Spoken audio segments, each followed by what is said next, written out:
Assalamualaikum warahmatullahi wabarakatuh. Halo semuanya, perkenalkan saya Malika Nailun Salsabila. Kali ini kita akan belajar psikometri untuk membantu kita memahami hal-hal abstrak seperti kecerdasan dan kepribadian secara objektif dan terukur. Materi pertama yang kita bahas yaitu hakikat dan ruang lingkup psikometri.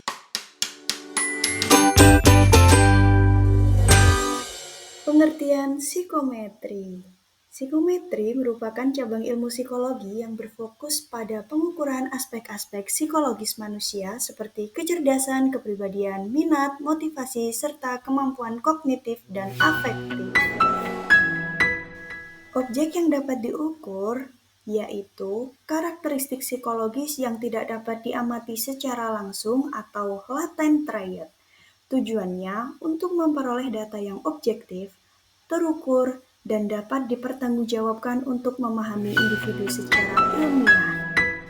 Fungsi psikometri dalam psikologi yaitu menyediakan alat ukur standar untuk penelitian psikologis, membantu proses seleksi, asesmen, dan pengembangan individu di berbagai bidang, dan yang terakhir mendukung pengambilan keputusan berbasis data dalam pendidikan dan pekerjaan. Contoh penerapannya biasanya ada di perguruan tinggi yang meliputi tes potensi akademik dan asesmen bakat minat mahasiswa baru. Ada juga di dunia kerja yang meliputi tes psikologis dalam proses rekrutmen dan penempatan kerja, dan yang terakhir ada di penelitian sosial. Biasanya meliputi pengukuran tingkat stres, kepuasan hidup, atau kepribadian populasi tertentu.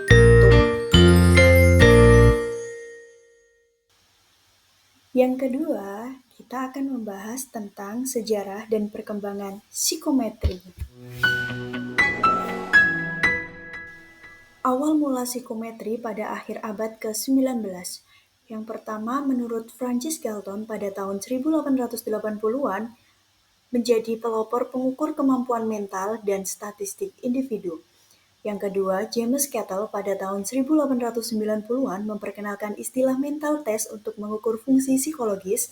Yang ketiga ada Alfred Binet pada tahun 1905 membuat tes intelijensi pertama untuk anak sekolah atau Binet-Simon Scale.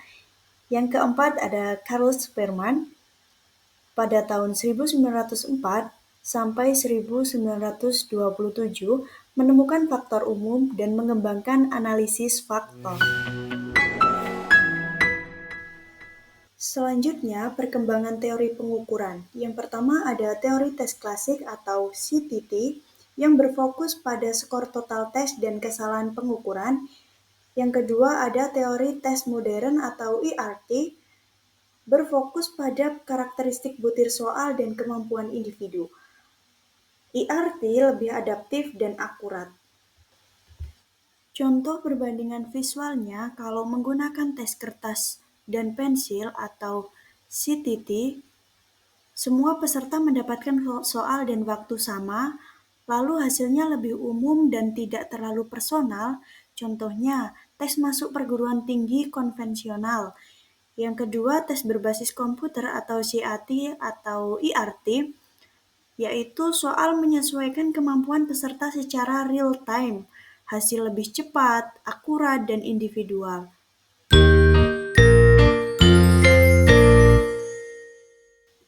Yang ketiga, kita membahas konsep dan skala pengukuran psikologis.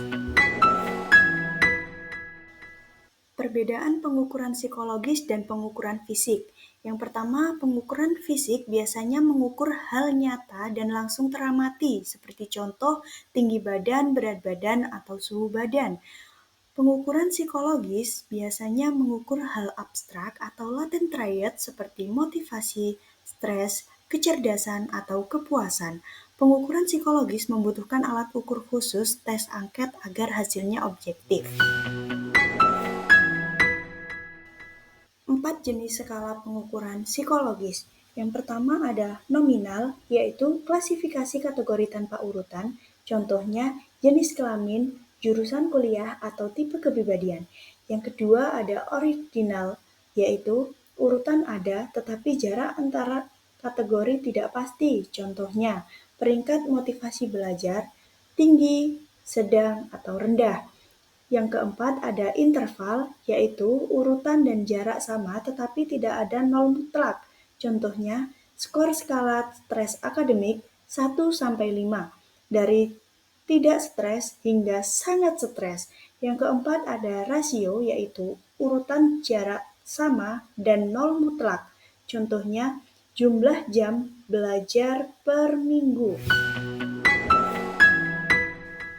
Contoh aplikasi skala pengukuran dalam psikologi, yang pertama ada skala stres akademik mahasiswa, mulai dari angka 1 tidak stres sampai angka 5 sangat stres, ini menggunakan skala interval. Yang kedua motivasi belajar mulai dari rendah sampai tinggi, skala ordinal. Yang ketiga kepuasan kuliah daring, skor rata-rata kuesioner, skala interval. Dan yang keempat waktu belajar harian 0-10 jam rasio. Yang keempat, kita akan membahas tentang konsep dan faktor reliabilitas. Reliabilitas adalah konsistensi hasil pengukuran saat instrumen digunakan berulang dalam kondisi serupa. Instrumen yang reliabel menghasilkan data stabil, dapat dipercaya, dan mendukung validitas asesmen psikologi. Faktor-faktor yang mempengaruhi reliabilitas, yang pertama ada kualitas instrumen, di mana butir-butir soal atau pernyataan yang tidak jelas dapat menimbulkan ketidakpastian jawaban. Yang kedua, kondisi peserta tes seperti emosi, kelelahan, atau kurang fokus dapat mempengaruhi hasil. Yang ketiga, ada kondisi pelaksanaan seperti perbedaan waktu, suasana ruang tes, dan prosedur administrasi dapat mempengaruhi konsistensinya. Yang keempat ada panjang tes. Tes yang terlalu singkat seringkali kurang stabil dalam mengukur konstruk psikologi. Jenis kesalahan pengukuran. Yang pertama ada kesalahan acak atau random error. Hal ini muncul secara tidak terduga, misalnya gangguan konsentrasi saat tes. Yang kedua ada kesalahan sistematis atau systematic error, muncul karena prosedur alat ukur yang tidak konsisten. Contohnya, yang pertama hasil tes kepribadian seseorang berubah-ubah karena kondisi emosional yang berbeda saat pengukuran dilakukan. Yang kedua ada tes IQ yang diberikan pada waktu berbeda menghasilkan skor yang tidak konsisten akibat perbedaan kondisi lingkungan dan kesiapan peserta. Reliabilitas adalah dasar keandalan alat ukur psikologi.